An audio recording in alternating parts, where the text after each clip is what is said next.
It is certainly no secret that the issue of water quality is one which spreads across the globe.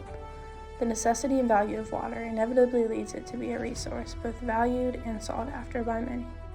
Through pollution and lack of sanitation, clean water is becoming more and more scarce. The health impact of the current worldwide water situation is one of massive proportion, and it's often easy to ignore for those living in well-developed countries, such as European countries and the United States. But more heavily populated countries seem to suffer the most from this issue of sanitary water. The Third World's drinking problem shows that China has shown reports of water being so toxic that it causes severe health impacts and even creates what scientists now call cancer villages. Many of India's rivers are considered too polluted to drink from due to the presence of chloroform bacteria and biochemical oxygen. And finally, Pakistan has reported that nearly 72% of the country's water systems are unfit for consumption. LMIC further emphasizes this point by pointing out that over 2 billion deaths a year can be contributed to unclean water, most common diarrheal diseases.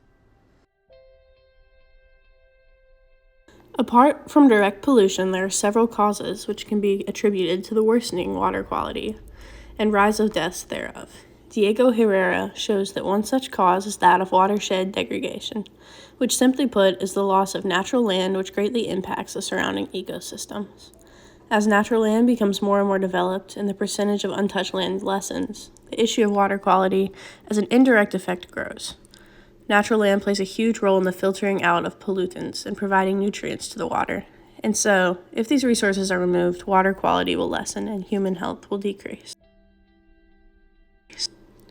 Another area which is greatly impacted by water quality is that of economic stability and agricultural growth. It is no secret that water is essential to life, which includes plant life, human life, and even economic life. Without the resource of water for well-being, transportation, sanitation, etc., it would be close to, if not impossible, for economies and civilizations to survive. The World Bank emphasizes that it has been shown that a combination of pollutants such as bacteria, sewage, plastics, and chemicals can take the oxygen out of water, making it harmful to both communities and ecosystems. Again, the World Bank shows data supporting that a lack of clean water can limit economic growth to nearly 1/3, and this can be seen in the economic success of countries where water. Traditionally, the approach to address the water issue was through large water projects, which would locate new sources via wells and other means. Although these large projects have worked well in the past, they are quite expensive to carry out, and it's unreasonable to attempt to maintain them financially. There's a new approach to combating the water crisis, and this is through the reuse and renewal of water already present, just currently unconsumable. LMIC gives two potential sources for renewable water, and these are seawater and wastewater. Although the seawater is perhaps more difficult because it's confined only to being used as a source in coastal regions. One example of using renewable sources is located in the Global Challenge for Adequate and Safe Water article, where a water treatment plant was placed in Namibia, officially called the Goringab Reclamation Plant. This plant worked via bringing in wastewater and combining it with the reservoir water, and then through multiple series of filtration and chlorination, making it potable. This water plant proved extremely successful venture due to the city was lying upstream of a major industrialization and pollutant site. The creation of similar plants was then able to provide nearly 35% of the water needs for the city. This approach proved highly beneficial in Namibia and could be used in similar situations where perhaps large infrastructure projects are no longer possible nor affordable. Another important thing to do when looking at the water crisis is to weigh the cost-benefit analysis. It's largely important because it helps use the money available and helps display numbers to encourage further funding.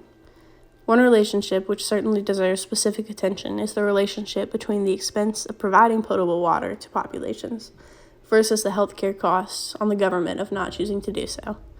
Thomas Claesen addresses the burden laid on healthcare systems, especially due to diarrheal sicknesses from non-potable water, and says that it is one of which places the heaviest costs on governments and communities.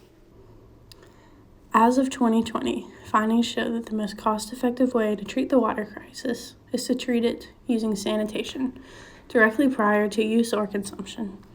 Such interventions are used on a house-to-house basis, making them more individualized, taking responsibility off both the government, while also placing it into the hands of the people.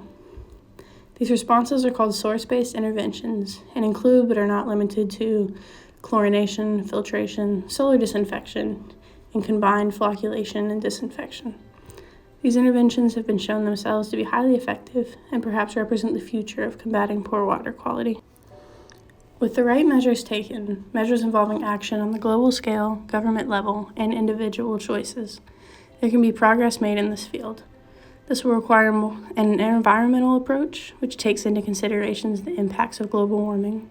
It will call for funding to be used by cost-effective strategies, and ultimately will require individual responsibility and education.